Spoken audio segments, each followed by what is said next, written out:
মুক্তিযুদ্ধটাই আমাদের ভুল ছিল। আমাদের বেশিরভাগ মানুষ তখন পাকিস্তানের সঙ্গে থাকতে চেয়েছিল, রাজাকার ছিল, আলবদর ছিল। আমি ডক্টর মোহাম্মদ ইউনূস, আমিও মুক্তিযুদ্ধ করিনি।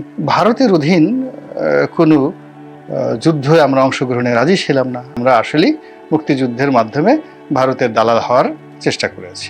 তাদেরকে আপনি একটু ইলেকট্রিক শক দেন, তাদের পশ্চাৎ দেশে লাঠি ঢুকিয়ে দেন। বঙ্গবন্ধু শেখ মুজিবুর রহমানকে নিয়ে যে আবেগ, যে অনুভূতি, এটি আপনি আন্দাজ করতে পারবেন, ওজনও করতে পারবেন। তারা প্রথমে এসে বলেছে আমরা আওয়ামী লীগকে ক্ষমা করে দিয়েছি। আসসালামু আলাইকুম রহমতুল্লাহি ওয়া বারাকাতুহু। সম্মানিত দর্শক, আমাদের প্রধান উপদেষ্টা ডক্টর মোহাম্মদ ইউনূস অতি সম্প্রতি একটি মারাত্মক ব্লান্ডার করেছেন। আবার এটিকে ব্লান্ডার না বলে আপনি ভুলও বলতে পারেন, যদি সত্যিকার অর্থে তিনি যাকে বলা হয় কোনো রকম পূর্ব পরিকল্পনা ছাড়া, কোনো ম্যালিজ ছাড়া, কোনো প্রেজুডিস ছাড়া এই কথাটি বলে থাকেন। সেটা হলো, যখন তিনি সাক্ষাৎকার দিচ্ছিলেন ভয়েস অব আমেরিকার সঙ্গে, তখন ৩২ নম্বরে আক্রমণ, বঙ্গবন্ধুর যে ভাস্কর্য, সেগুলো ভাঙচুর নিয়ে যখন তাকে প্রশ্ন করা হলো, তখন তিনি একটি কথা বললেন। সেটি হলো যে আপনি সেই আগের ঘটনাগুলো বারবার দেখছেন, ৭১-এর ঘটনা দেখছেন, বঙ্গবন্ধু মানে নাম উচ্চারণ না করে তার কথা বলছেন, ৩২ নম্বরের কথা বলছেন, কিন্তু বাংলাদেশে যে একটা গণ অভ্যুত্থান হয়ে গিয়েছে এবং যারা এই গণ অভ্যুত্থান করেছে তারা যে সবকিছু রিসেট করে দিয়েছে, এটা কি আপনার নজরে এলো না? তার এই বক্তব্যটির পর দল মত নির্বিশেষে সকল মানুষ ক্ষেপেছেন, এবং শুধু ক্ষেপেননি, এটি ক্রমশ বাড়ছে। এবং ডক্টর মোহাম্মদ ইউনূসের উচিত, এই মুহূর্তে উচিত, তিনি যেটি বলেছেন ও ব্যাপারে স্থির হয়ে যে না, আমি যেটা বলেছি সেটা ঠিক বলেছি। আমি মনে করি যে ১৯৭১ সনের মুক্তিযুদ্ধ যা হয়েছিল তার চাইতে ৫ই আগস্ট ২০২৪ সনের যে গণ অভ্যুত্থান, গণবিস্ফোরণ, এটির গুরুত্ব বেশি। ১। ২ নম্বর হলো যে এই গণ অভ্যুত্থানের মাধ্যমে আমরা নতুন একটা ইতিহাস রচনা করব। যেভাবে ৭১-এর আগের সব ইতিহাসকে আমরা মুছে ফেলেছি, একইভাবে ২০২৪-এর আগের সব ইতিহাস আমরা মুছে ফেললাম। মুছে ফেলে নতুন একটা যাত্রা শুরু করলাম। আপনারা যারা আমার এই বক্তব্যে সমর্থন করেন, আমার সঙ্গে আসুন, আমার বন্ধু হন, আমার হাতকে শক্তিশালী করুন। অথবা যারা আমাকে সমর্থন করেন না, তারা আমার সঙ্গে যুদ্ধ করুন, আমার শত্রু হন, এবং আপনারা দেখান হোয়াট ইউ ক্যান ডু। এইভাবে তাকে একটা পথ বেছে নিতে হবে যদি এই সমালোচনা বন্ধ করতে হয়। অথবা তিনি বলতে পারেন যে এটা আমার একটা স্লিপ অফ টাং, আমি যে কথাটা বলতে চেয়েছিলাম সেটি বলতে পারিনি। ডিজিটাল ভাষায় বা আধুনিক যে প্রযুক্তি, সেই প্রযুক্তির ভাষায় রিসেট শব্দটি যেভাবে ব্যবহৃত হয়, সেটি আমি আসলে যে এই ক্ষেত্রে বুঝাতে গিয়ে ওলটপালট করে ফেলেছি।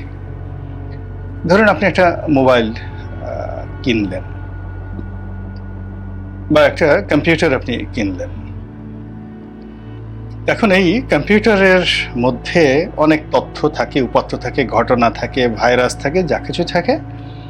তো আপনি যখন এটি রিপেয়ার করতে চান বা এটিকে ভালো করতে চান, আপনি এখানে একটা রিসেট বাটন আছে বা দেয়ার ইজ অপশন রিসেট করার। সেক্ষেত্রে সমস্ত তথ্য ডাটাগুলো মুছে যাবে, এবং তথ্য ডাটা মুছে যাওয়ার পরে তারপরেও কিছু তথ্য থেকে যায়, যেটিকে বলা হয় ফ্যাক্টরি সেটআপ। অর্থাৎ এই মেশিনটি যখন তৈরি হয়েছিল, সেই তৈরি করার সময় সেখানে যে সকল তথ্যপত্র ছিল সেগুলো থেকে যাবে, ফ্যাক্টরি রিসেট। এখন যদি আপনি রিসেট করতে চান বাংলাদেশে, সেক্ষেত্রে আপনি সমস্ত তথ্য ডাটা মুছে দিলেন, কিন্তু ফ্যাক্টরি যে তথ্য ডাটা এই কম্পিউটারের মধ্যে ঢুকানো ছিল সেটা কি? এখন সেটা বাংলাদেশের ক্ষেত্রে যদি আপনি বাংলাদেশের জন্মটাকে আপনি 1971 সন ধরেন, তাহলে 71 সনের সবকিছুই অবিকৃত অবস্থায় উপস্থাপন করতে হবে। আপনি বলতে পারেন যে ঠিক আছে, 1971 সনে আমাদের যে মুক্তিযুদ্ধ হয়েছিল, আমাদের যে আদর্শ ছিল, যে স্বপ্ন ছিল, আশা এবং আকাঙ্ক্ষা ছিল, সব কিছু ধূলিসাৎ করেছে আওয়ামী লীগ সরকার, বিএনপি সরকার, জাতীয় পার্টি সরকার বিভিন্ন সময় আসে। সংবিধানকে কাটাছেঁড়া করেছে, অনেকবার অ্যামেন্ডমেন্ট করেছে, একটা জগা খিচুড়ি বানিয়ে ফেলেছে। তো আমরা এগুলো সব রিসেট দিয়ে ঠিক মুক্তিযুদ্ধের যে নীতি এবং আদর্শ, সেখানে আমরা ফিরে যেতে চাই। সব সমস্যার সমাধান হয়ে যাবে এই কথাটা বললে। অথবা আপনি যদি বলতে পারেন যে না, আমাদের ফ্যাক্টরি সেট আপ, মুক্তিযুদ্ধটাই আমাদের ভুল ছিল, এটা আমাদের চাহিদা ছিল না। আমাদের বেশিরভাগ মানুষ তখন পাকিস্তানের সঙ্গে থাকতে চেয়েছিল, রাজাকার ছিল, আলবদর ছিল, অনেক জ্ঞানী গুণী পণ্ডিত ব্যক্তি যারা মুক্তিযুদ্ধ করেননি, আওয়ামী লীগ করেন, আওয়ামী লীগের বড় বুদ্ধিজীবী যেমন ডক্টর জাফর ইকবাল, ডক্টর মুনতাসির মামুন, ওনাদের, তারপরে জনাব শাহরিয়ার কবির, তারা মুক্তিযুদ্ধ করেননি। এমনকি আমি ডক্টর মোহাম্মদ ইউনূস, আমিও মুক্তিযুদ্ধ করিনি। তো কি হয়েছে? এর কারণ হলো আমরা ভারতের অধীন কোনো যুদ্ধে আমরা অংশগ্রহণে রাজি ছিলাম না। আমাদের কাছে মনে হয়েছে যে এই যুদ্ধের ফলে আমরা পাকিস্তান থেকে দূরে সরব ঠিকই, কিন্তু আমরা ভারতের খপ্পরে পড়ে যাব, ভারতের একটা তাবেদার রাষ্ট্রে পরিণত হব, আমরা সিকিম হয়ে যাব, আমরা কাশ্মীর হয়ে যাব। এই জন্য আমরা করিনি। এবং এতকাল পরে এই যে শেখ হাসিনা প্রমাণ করে দিয়েছেন যে আমরা আসলেই মুক্তিযুদ্ধের মাধ্যমে ভারতের দালাল হওয়ার চেষ্টা করেছি।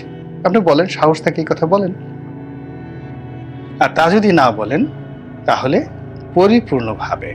পরিপূর্ণভাবে জাতির কাছে আপনাকে ক্ষমা চাইতে হবে। আর যদি আপনি সেটি না করেন, আর যদি না বলেন, চুপচাপ থাকেন, তাহলে আপনাকে নিয়ে আরো বিতর্ক হবে। এবং আপনাকে নিয়ে বিতর্ক হলে আপনাকে সমর্থনকারী যারা কোমলমতি আন্দোলনকারী ছিলেন, সমন্বয়ক ছিলেন বা এখনো আছেন, যারা এখনো পর্যন্ত আপনাকে নিয়ে স্বপ্ন দেখেন, প্রায় সবাই বিতর্কের মধ্যে পড়বেন। বোঝার চেষ্টা করুন যে আমাদের দেশের মানুষের কতগুলো বিষয় আবেগ রয়েছে। আপনি এখনো পর্যন্ত কোনো আবেগ ধারণ করেন না, মানে আপনার অর্জন, আপনাকে নিয়ে মানুষের যে আবেগ এবং অনুভূতি তৈরি হবে, এরকম কোনো কর্ম আপনার নেই।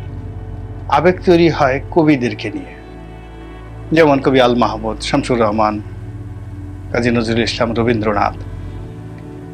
এই মানুষকে নিয়ে যখন এরকম আবেগ তৈরি হয়, তাদেরকে নিয়ে আপনি কোনো কথা বলতে পারবেন না। আবেগ তৈরি হয় নবীদেরকে নিয়ে, আপনি তাদের বিরুদ্ধে কোনো কথা বলতে পারবেন না, নবী কবি নিয়ে। আবেগ তৈরি হয় পিতামাতাকে নিয়ে।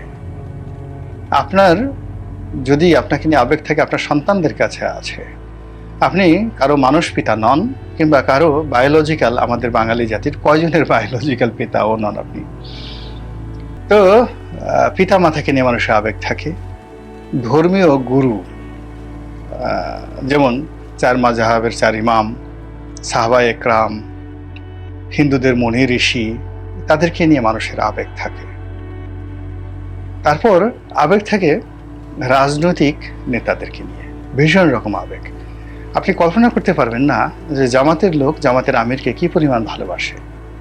আপনি কল্পনা করতে পারবেন না বেগম খালেদা জিয়া এবং বেগম খালেদা জিয়া এবং তারেক রহমান সাহেবকে বিএনপির লোকজন কেমন ভালোবাসে। আপনি ধারণাই করতে পারবেন না যে শেখ হাসিনাকে আওয়ামী লীগের লোকজন কত ভালোবাসে। আপনি ধরুন, এখন যারা জেলখানাতে আছেন, শামসুল হক টুকু স্পিকার, সাবেক deputy speaker, Salman F Rahman, Anisul Haque, Junaid Ahmed Palak, মানে যাদেরকে আপনি ধরেছেন, তাদেরকে আপনি একটু ইলেকট্রিক শক দেন, তাদের পশ্চাৎ দেশে লাঠি ঢুকিয়ে দেন, এরপর তাদেরকে ফ্রিডম দেন যে তোমার সামনে শেখ হাসিনারে দুটো গালি দেব, তোমরা যাইছে তাই করতে পারো, দেখেন তারা কি করে। আপনাকে জীবন্ত রাখবে না। এই হলো রাজনীতির আবেগ এবং অনুভূতি। তো সেই ক্ষেত্রে বঙ্গবন্ধু শেখ মুজিবুর রহমানকে নিয়ে যে আবেগ, যে অনুভূতি, এটি আপনি আন্দাজ করতে পারবেন না, ওজনও করতে পারবেন না। এ অনেক বড়, অনেক বিশাল। আপনার যারা সহকর্মী আছেন তারাও পারবেন না, কেননা তারা রাজনীতি করেননি। কেবলমাত্র যারা রাজনীতি করেন, এমনকি বিএনপির যারা লোকজন, তারাও দেখেন বঙ্গবন্ধুকে নিয়ে কোনো কথা বলেন না। কেন তারেক রহমান সাহেব সেই বঙ্গবন্ধুর মাজার জিয়ারত করতে গিয়েছিলেন বলেন তো আপনি? কেন জিয়াউর রহমান সাহেব শেখ হাসিনাকে বাংলাদেশে আসার জন্য ব্যবস্থা করে দিয়েছিলেন বলেন তো? কেন শেখ হাসিনা এত চেষ্টা করেছেন শহীদ প্রেসিডেন্ট জিয়াউর রহমানের কবর থেকে লাশ উত্তোলন করে অন্য জায়গায় পাঠিয়ে দেওয়ার জন্য পারেননি, সাহস পাননি? এর কারণ হলো তিনি রাজনীতি করেন। তিনি জানেন যে এই কাজটি যদি তিনি করেন সর্বনাশ হয়ে যাবে। তিনি কেন বেগম জিয়াকে এত ভয় পেতেন? কেন তারেক রহমান সাহেবকে শেখ হাসিনা এত ভয় পেতেন? এর কারণ হলো তারেক জিয়ার যে গুরুত্ব, রাজনৈতিক গুরুত্ব, তিনি সেটা বুঝতে পারতেন। এখন বাঙালি জাতির নিকট, এই বাঙালি জাতি সত্তার নিকট ৩২ নম্বরের যে গুরুত্ব, আপনি ডক্টর মোহাম্মদ ইউনূস নতুন করে জন্ম না নেওয়া পর্যন্ত আপনি এটার গুরুত্ব বুঝতে পারবেন না। যারা মুক্তিযুদ্ধ করেছেন, যারা এই দেশকে ভালোবাসেন, তাদের কাছে ওই রাস্তাটির গুরুত্ব, ওই বাড়িটির গুরুত্ব আপনি কল্পনাও করতে পারবেন না। ওই বাড়িতে যা কিছু হয়েছে, এটা আগামী দিনে এই প্রতিশোধ কিভাবে হয়, আল্লাহ মাফ করুন, আপনি কল্পনাও করতে পারবেন না। তো সেই ৩২ নম্বর নিয়ে, সেই বঙ্গবন্ধুকে নিয়ে কথা বলতে গেলে আপনাকে অবশ্যই মার্জিত ভাষা এবং আপনাকে ডিপ্লোম্যাটিক ভাষা ব্যবহার করতে হতো, করা উচিত ছিল বা করা উচিত।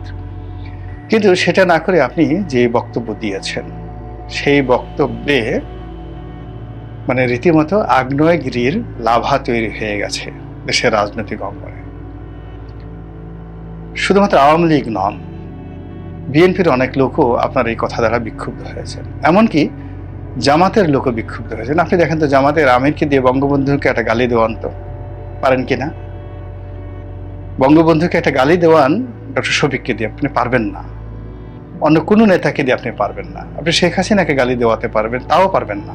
শেখ হাসিনাকে জামাতের আমির গালি দেবেন না। কেন মির্জা ফখরুল সাহেব আওয়ামী লীগের রাজনীতি রাখতে চাচ্ছেন? তিনি পরিশুদ্ধ আওয়ামী লীগ চাচ্ছেন, কারাপ্টেড আওয়ামী লীগগুলো শাস্তি চাচ্ছেন, কিন্তু আওয়ামী লীগের রাজনীতি তিনি উচ্ছেদ করতে চাচ্ছেন না।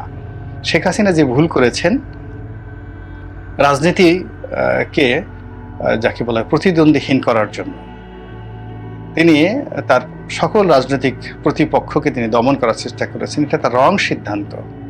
কিন্তু বিএনপি সেই ভুলটি করবে না। না করার কারণে আপনি দেখুন, তারেক রহমান সাহেব, বেগম জিয়া, মির্জা ফখরুল সাহেব, তারা ৩২ নম্বর নিয়ে, 15ই আগস্ট নিয়ে একটা টু শব্দ কিন্তু করেনি। আপনি কি তাদের চেয়েও বড় নেতা হয়ে গেলেন? তাদের চেয়েও আপনি দেশপ্রেমিক হয়ে গেলেন?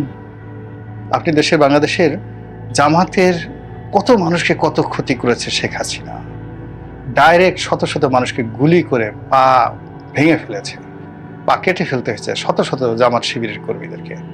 তাদের 2009 থেকে তাদের জীবন তছনছ করে দিয়েছে। কই, তারা তো বঙ্গবন্ধুকে নিয়ে একটা বাজে কথা বলেনি, তারা তো রিসেট করতে বলেনি। আপনাকে বলেছে জামাতের লোক রিসেট করার কথা? বরং তারা প্রথমে এসে বলেছে আমরা আওয়ামী লীগকে ক্ষমা করে দিয়েছি। কেন এই কথা বলেছেন? এর রাজনৈতিক গুরুত্ব আপনি বুঝতে পারেন? অনেকে তার সমালোচনা করেছেন, কিন্তু দুদিন পরে দেখবেন যে তার কথাটা কত গুরুত্বপূর্ণ। তো আপনি এই সমস্ত কিছু না বুঝে, না শিখে আপনি মনে করেছেন গ্রামীণ ব্যাংকে লোন দেওয়া, তারপরে আবার সেই দরিদ্র মহিলাদের কাছ থেকে কৌশলে সেই ঋণ আদায় করা এবং সফল হওয়া, এটাই জীবনের সবচেয়ে বড় সার্থকতা। আপনি মনে করেছেন যে আন্তর্জাতিক লবিস্ট গ্রুপকে ব্যবহার করে একটা ইমেজ বিল্ড আপ তৈরি করা, তারপরে বাংলাদেশে ফ্রান্সের বিনিয়োগ আইনে ড্যানন প্রতিষ্ঠা করা, সেই ড্যানন যে দই তৈরির কারখানা প্রতিষ্ঠা করা, বা টেলিনার কোম্পানিকে বাংলাদেশে এনে গ্রামীণ ফোন প্রতিষ্ঠা করা, এগুলোর মধ্যে জীবনের সফলতা। গ্রামীণ চেক প্রতিষ্ঠা করা, এগুলোই সফলতা না। এই সফলতা অনেক অনেক আপনার চেয়ে কত বড় বড় ধনী, কত সফল মানুষ, নোবেল লরিয়েট, আপনি তো নোবেল পুরস্কার পেয়েছেন, যিনি নোবেল প্রতিষ্ঠা করেছেন আলফ্রেড নোবেল। এই বাংলাদেশে কয়জন মানুষ তার সম্পর্কে জানে?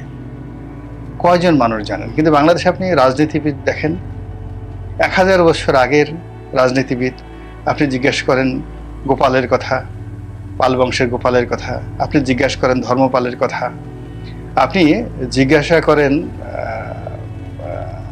লক্ষণ সেনের কথা, আপনি জিজ্ঞাসা করেন বল্লান সেনের কথা, গড় গড় করে মানুষ ঘন্টার পর ঘন্টা বলে দেবে। আপনি অলি আল্লাহ গাউস কুতুবদের কথা জিজ্ঞাসা করেন, 1000 বছর আগের কবির কথা জিজ্ঞাসা করেন, বানভট্টের কথা জিজ্ঞাসা করেন, কালিদাসের কথা জিজ্ঞাসা করেন, আপনি 5000 বছর আগের কবির কথা জিজ্ঞাসা করেন, ঋষি বেদব্যাসের কথা জিজ্ঞাসা করেন, সবাই গড় গড় করে বলে দেবে। কিন্তু আপনার মতো ব্যক্তিত্ব 100 বছর আগে কারা ছিল এই বাংলাদেশে? আপনি জিজ্ঞাসা করেন যে ঢাকা শহরে বড় একজন ধনী, সবচেয়ে ধনী, সবচেয়ে সফল, বড় একটা পুরস্কার পেয়েছে ইংরেজ জমানাতে, বহু নাইট উপাধি পেয়েছে। এখন আপনার নোবেল পুরস্কারে যেভাবে গুরুত্ব, ব্রিটিশ জমানাতে এই বাংলাদেশে অনেকে স্যার উপাধি পেয়েছেন, রায় বাহাদুর উপাধি পেয়েছেন, খান বাহাদুর উপাধি পেয়েছেন। কয়জন খান বাহাদুর, রায় বাহাদুরের নাম আমরা জানি? আমরা সেটা জানি না। কিন্তু ওই যে জীবনানন্দ দাস কিংবা তার মা কুসুম কুমারী, আমাদের দেশে হবে সেই ছেলে কবে, কথায় না বড় হয়ে কাজে বড় হবে, ছোট্ট একটা কবিতা লিখে গেছেন। আমরা এখনো তাদেরকে স্মরণ করি। তো কাজেই বঙ্গবন্ধু 32 নম্বর, জিয়াউর রহমান 7ই নভেম্বর, মানে এই জিনিসগুলো আমাদের ইতিহাস ঐতিহ্যের সঙ্গে এমনভাবে মিশে আছে যে এখানে কেউ টান দিলে লক্ষ লক্ষ মানুষের হৃদয়ে টান লাগে। যেমন 15ই আগস্ট নিয়ে কোনো কথা বললে বঙ্গবন্ধুর সমর্থক, আওয়ামী লীগের সমর্থকদের টান লাগে।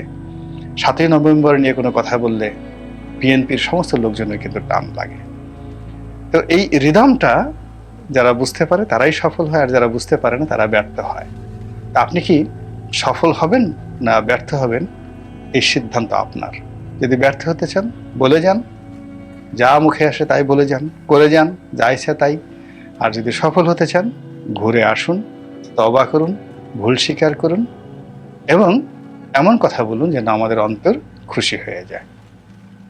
আল্লাহ আমাদের সবাইকে হেদায়েত দান করুন এবং হেফাজত করুন। আসসালামু আলাইকুম ওয়া রাহমাতুল্লাহি ওয়া বারাকাতুহু।